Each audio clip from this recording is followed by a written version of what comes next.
Je suis un chrétien né de nouveau et aujourd'hui je vais répondre aux questions les plus recherchées sur le web, tout sur le chrétien d'Urian. Est-ce que les chrétiens jeûnent ?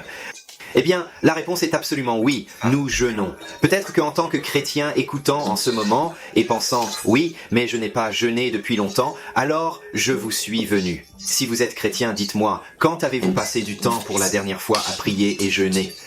Vous voyez la différence entre la façon dont un chrétien jeûne et la façon dont les autres religions jeûnent. Nous ne faisons pas cela pour gagner la faveur de Dieu ou notre salut, car nous savons que c'est désespoir. La seule façon d'être vu est par Jésus-Christ seul. Mais quand nous jeûnons, ce que nous faisons, c'est essayer de mortifier la chair. Nous disons à Dieu, « Tu es plus important que ce repas devant moi et je veux me rapprocher de toi. » Parfois, un chrétien jeûne s'il est peut-être inquiet ou nerveux à propos d'une certaine situation de sa vie, pour qu'il se rapproche de Dieu au moment de la prière. Et ce temps que vous passez à manger, ce temps que vous passez, si vous le souhaitez, à nourrir votre chair, est donné alors au temps passé seul avec Dieu. Maintenant, le jeûne n'est pas un régime, et il est si important de faire cette distinction. Le monde jeûne pour améliorer son bien-être. Mais le jeûne pour le chrétien n'a rien à voir avec vous. Il n'y a pas de la personne, tout c'est de Dieu. Les chrétiens jurent-ils ? Eh bien, la triste réalité est oui, je pense que certains chrétiens jurent. Je pense que c'est un péché avec lequel certains chrétiens luttent. Mais remarquez que j'ai appelé cela un péché. Comment puis-je dire cela ? Eh bien, la Bible dit cela dans Colossiens 3, verset 8. Il dit « Mais maintenant, vous devez retirer toute cette colère, la malveillance et le blasphème. Cela signifie utiliser le nom de Dieu en vain et inclut également un langage indécent. Cela signifie-t-il que les chrétiens ne font pas d'erreur ? Non, il y a deux types de personnes qui vont au ciel. Des gens parfaits, des gens pardonnés. Et je pense que chaque chrétien dirait que je ne suis pas parfait. Je suis pardonné parce que Jésus est mort pour mes péchés. Les chrétiens croient-ils à la réincarnation ? Non, nous ne croyons pas à la réincarnation. Nous ne croyons pas que vous reviendrez comme animal selon les actions que vous avez accomplies dans cette vie. Donc non, le chrétien ne croit pas à la réincarnation, mais il croit ou elle croit à la résurrection. Les gens nous apprennent que chaque personne dans le monde ressuscite un jour. Que vous mettiez votre confiance en le Seigneur Jésus-Christ ou non, vous connaîtrez un jour une résurrection corporelle. Ceux qui rejettent Jésus-Christ se lèveront. Ils se lèveront, mais ils seront jetés au jugement pour toute l'éternité. Mais ceux qui mettent leur confiance en le Seigneur Jésus-Christ se leveront. Ils se lèveront avec Christ à la vie éternelle. Et la question que vous devez vous poser est, êtes-vous dans le Christ ou êtes-vous dans le jugement ? Quiconque n'est pas encore venu vers Jésus, eh bien, je vais vous dire comment venir vers lui vers la fin de cette vidéo. Les chrétiens croient-ils que Jésus est Dieu ? Oui, ouais, c'est si important et tant de gens dans le monde en ce moment. Maintenant, ils essayent de dégrader Christ. Ils essayent de enlever sa divinité. Il n'est pas seulement prêtre, prophète ou grande figure. Jésus-Christ est Dieu dans une chair. Et c'est le message de la Bible, que voici ce grand Dieu, et il est descendu sur cette terre, et il a pris un vaseau humain, une peau humaine, a vécu parmi nous et est mort sur une croix. Donc si vous entendez jamais quelqu'un dire que Jésus n'est pas Dieu, il n'y a aucune preuve en justifiant. La Bible est si forte en elle, Jésus lui-même a dit que moi et le Père sommes un seul Dieu. Le Père est un seul avec Jésus-Christ. Assurez-vous donc de vous souvenir de cela, ce véritable chrétianisme authentique qui est revenu à tous les croyances, le croyance Nice, le croyance des apôtres, toutes les doctrines des anciens, tous les hommes des anciens, les apôtres l'ont enseigné, que Jésus-Christ est Dieu. Le chrétien a-t-il une lettre majuscule ? Eh bien, celui-ci m'a fait rire un peu. Oui, le chrétien devrait avoir une lettre majuscule, car le chrétien est nommé au chrétien Jésus qui était une personne. Comme quel que soit ton nom, dis que tu es John, dis que tu regardes Marissa, tu n'aimerais pas avec un petit M minuscule, n'est-ce pas ? Tu veux être une grande mère capitale ? Et c'est ainsi avec le chrétien. Nous le nommons d'après Christ. Et en fait, la version King James et la nouvelle version King James prenaient un pas plus loin et y font quelque chose. Eh bien, laissez-moi vous montrer ce qu'ils font dans la version King James. Au lieu de se référer juste à Jésus comme lui en minuscule, ils utilisent souvent une lettre majuscule pour lui et la même lettre pour lui, et même la même chose quand il me dit un. Ils utilisent toujours une majuscule, et c'est une bonne pratique pour un chrétien. Si vous écrivez sur Jésus et que vous le dites ou Dieu et que vous utilisez une lettre majuscule, cela vous rappelle en quelque sorte à qui vous écrivez. Ce n'est pas une mauvaise grammaire. Si vous le souhaitez, ce n'est pas mauvais anglais. Non, ça dit juste wow, c'est Dieu. Il est différent de toi et de moi, il sera la majuscule. Le chrétien accepte-t-il d'autres religions? Je veux vraiment comprendre ce que la personne veut dire par cette question. Demande-t-elle si un chrétien l'accepterait si elle venait d'une autre religion à une église chrétienne?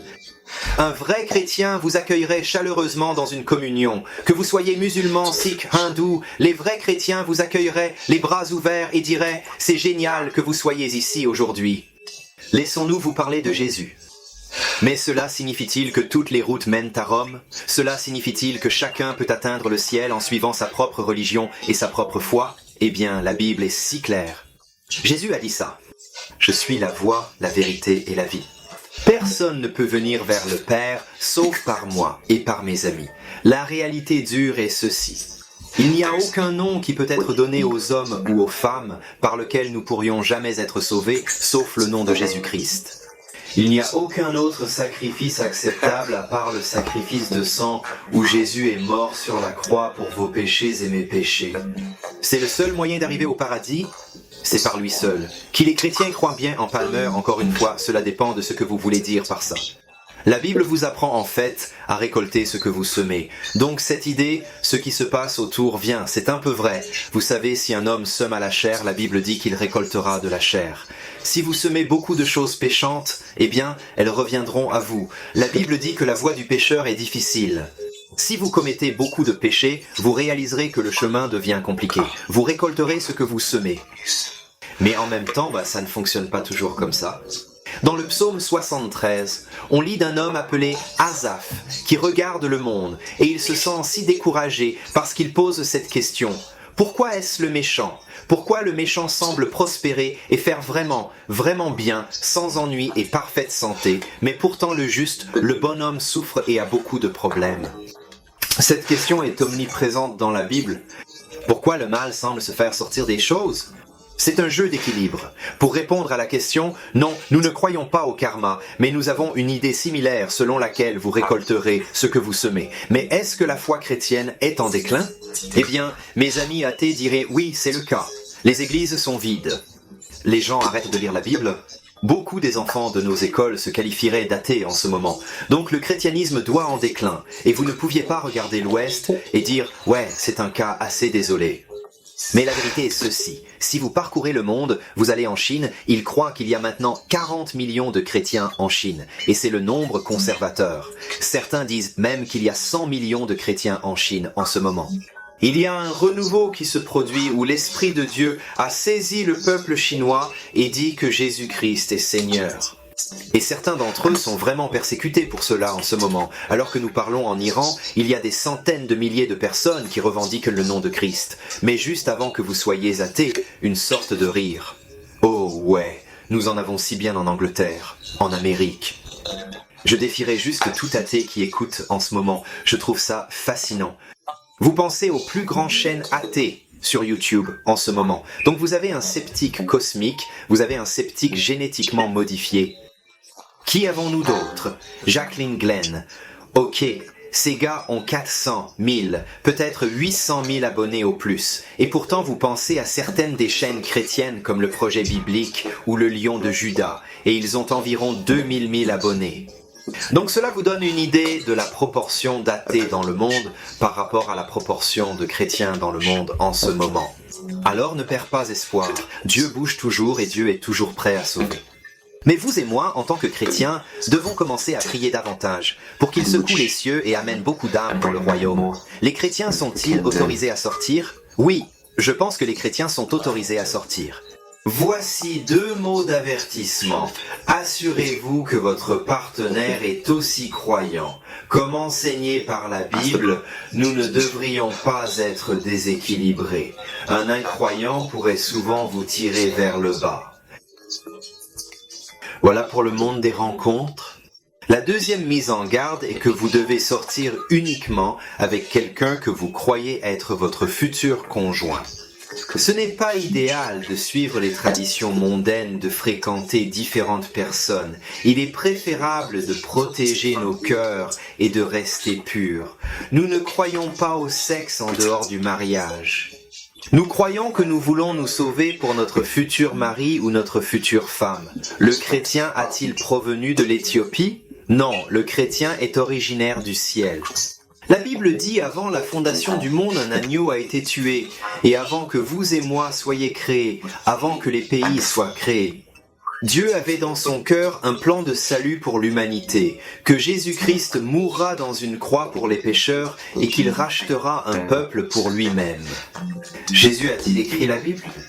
Eh bien, la réponse est oui, il l'a fait, et non, il ne l'a pas fait. Alors comment ça marche? Eh bien, essentiellement, tout comme quand un homme écrit une lettre, ce n'est pas le stylo qui écrit la lettre, c'est l'homme qui l'écrit.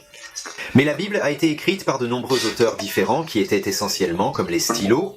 Ils ont été pris dans l'esprit. Et Dieu lui-même était l'esprit derrière les lettres, c'était l'esprit derrière les pensées.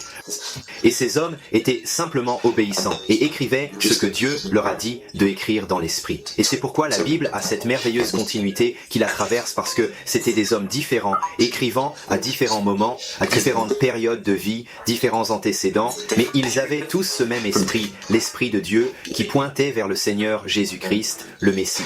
Maintenant, c'était en fait l'une des questions les plus populaires sur Google. Jésus avait-il des frères et sœurs? Eh bien, nous savons en fait que Joseph et Mary avaient d'autres enfants. Nous croyons donc que Jésus avait 4 demi-frères et au moins 2 demi-sœurs. Maintenant, c'est tellement intéressant parce que l'un de ces demi-frères s'appelait James. Et que James a écrit l'épître de James. Il était un apôtre. Si vous voulez donc savoir comment l'un des frères Jésus pense aussi, lirez l'épître de James. Je pense que ça va te faire éclater. Que signifie le poisson chrétien? Eh bien, c'est fascinant. Avez-vous déjà vu ça auparavant dans une voiture? Avez-vous déjà vu un poisson qui ressemble à ça? Eh bien, tu sais que c'est un chrétien. Si vous voyez un de ces poissons, vous savez que c'est quelqu'un qui croit souvent en le Seigneur Jésus-Christ. Maintenant, pourquoi ce poisson représente-t-il le chrétien? Eh bien, au début de la chrétienté, il était si dangereux de dire que vous étiez un croyant. Les gens pouvaient être tués pour cela, contrairement à aujourd'hui où nous pouvons publier des posts sur les réseaux sociaux et installer de grands panneaux publicitaires à l'extérieur de notre église pour indiquer que le service a lieu à 10h45. Non, à l'époque, c'était dangereux pour moi en tant que chrétien. Donc il mettait ce petit panneau de poisson, soit dans le sable à l'extérieur d'un bâtiment, soit sur le côté d'un bâtiment, afin que les gens sauraient que c'est ici un endroit où les croyants se rencontrent.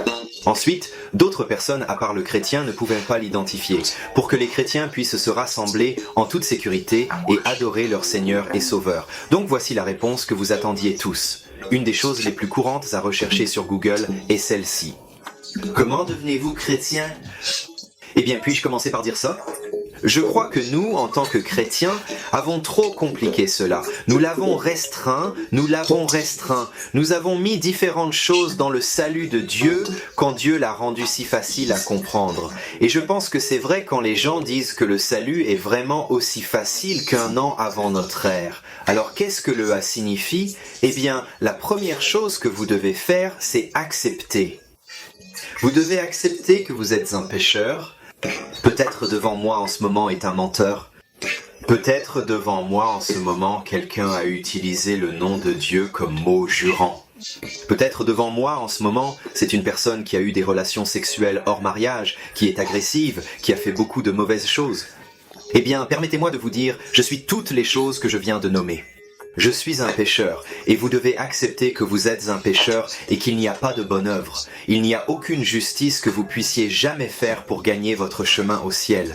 La norme de Dieu est la perfection, et nous ne pourrons jamais atteindre cette norme seuls. Je l'ai déjà dit, mais je veux que tu imagines que tu es enfant. Retournez à vos jours d'enfance, et un jour votre mère vous a habillé des chaussures blanches, des pantalons blancs, des hauts blancs, un chapeau blanc, tout. Tu as Dieu est parfaitement blanc et propre. Lorsque vous sortez et jouez avec vos amis, vous obtenez la plus petite bout de chien de caca de chien sur votre chaussure. Es-tu frappé à la maison de ta mère et sa porte est blanche, ses murs sont blancs, son plafond est blanc, son tapis est blanc, tout est blanc et primitif, et ta mère voit ce petit tache de bout de chien sur ta chaussure. Est-ce est-ce que ta mère va te laisser entrer dans la maison? N'est-ce pas ainsi? Parce que tu le ruinerais. Et donc Dieu ne peut pas nous laisser entrer dans le ciel avec un seul mensonge dans notre récit, car nous ruinions le ciel comme nous avons ruiné la planète Terre. La première chose que vous devez faire, c'est accepter que vous êtes un pécheur. Mais la deuxième chose que vous devez faire, c'est que vous devez croire. Vous croyez au nom du Seigneur Jésus-Christ. Bien que pécheur, la bonne nouvelle est ceci. Christ Jésus est venu dans le monde pour mourir pour les pécheurs. Celui qui n'a jamais fait rien de mal, qui avait un passé parfait, qui avait la justice totale accréditée à son nom, il est venu dans ce monde et est mort sur une croix. Il, sur la croix, prit tous nos péchés dans son corps et fut puni par le Seigneur Dieu. Dieu a répandu toute sa colère et son jugement sur nos péchés. Jésus fut puni et mourut sur la croix. Il avait une couronne d'épines. Il avait des clous à travers ses mains et ses pieds. Il a été craché dessus, moqué, contusionné. Et la Bible dit que cela plaît au Seigneur de le écraser. Pas parce que Jésus avait fait quelque chose de mal, mais parce que notre péché est si laid. C'est si dégoûtant que Dieu l'a traité sur la croix, et cela lui plaît que ce péché puisse disparaître et être éliminé. La dette que nous devons à Dieu peut être déchirée en deux et disparaître pour toujours parce que Jésus-Christ est mort sur la croix. Alors, comment cela fonctionne-t-il lorsque vous devez avouer vos péchés? Peu importe où vous êtes ou qui vous êtes, invoquez le Seigneur Jésus-Christ et demandez-lui de vous faire miséricorde. Je suis un pécheur. Vous devez croire que Jésus-Christ est le seul qui peut vous sauver. C'est le seul qui peut te sauver. Tu ne peux jamais arriver au paradis seul. Tout s'agit de lui et de ce sang qui a été versé au calvaire lorsque Jésus saigna et y est mort. La Bible dit que sans le versement de sang, il ne peut y avoir aucun pardon des péchés. Et c'est le sang versé de Jésus qui lave vos péchés. Alors avouez-vous Jésus-Christ et peut-être chantons simplement l'avouement à cela aussi. Venez à Jésus dans votre condition de pécheur, sachant que vous n'avez rien à offrir pour votre salut, mais lui seul vous sauvera. Tu viens juste et dis, « Seigneur, sauve-moi, pardonne-moi, donne-moi un espoir au-delà de la tombe. » Dieu promet à tout pécheur qu'il viendra vers lui. Il ne chassera en aucun cas. Il ne repoussera pas. Il les accueillera tous. En devenant chrétien, quelque chose de magnifique se produit.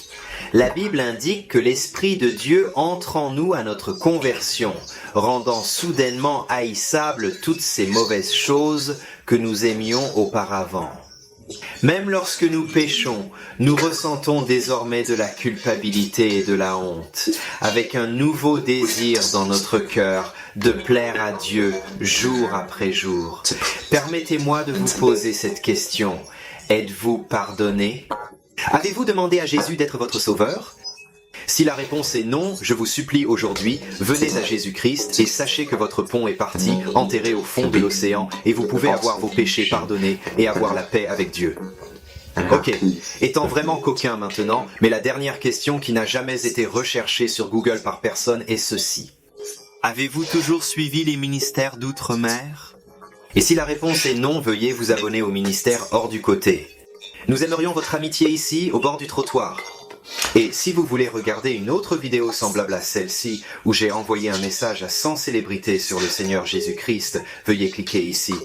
Et si vous voulez en savoir plus sur la façon de devenir chrétien, j'ai un tas entier de vidéos parlant de Jésus-Christ. Si vous souhaitez les regarder, veuillez cliquer ici. Que Dieu vous bénisse tous et merci d'avoir regardé.